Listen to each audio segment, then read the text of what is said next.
Don't enter this month with a negative thought in Allah that He won't forgive you, and that ana this and that, and I cannot have any chance. I don't stand a chance before Allah. Wallahi, before I arrived here, I sat with someone where I was overseas, and I wanted to interview such a person on a certain matter. And I said to them, what's your thought of Allah Azza wa Jal?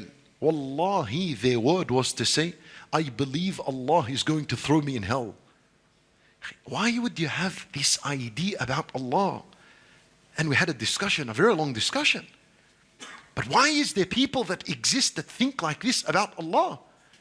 Because what you think is what you get.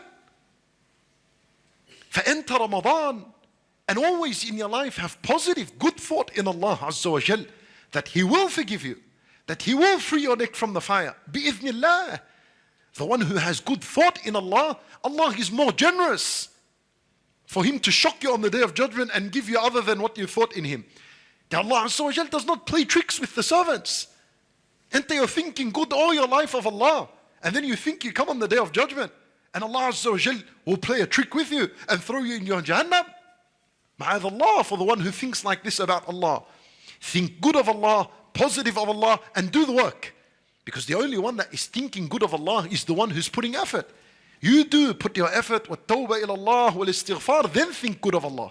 Don't confuse that good thought in Allah and you're doing nothing. La. Worry for yourself. Worry for yourself. Be careful. If you're going to do nothing and just rely on good thought, worry about yourself.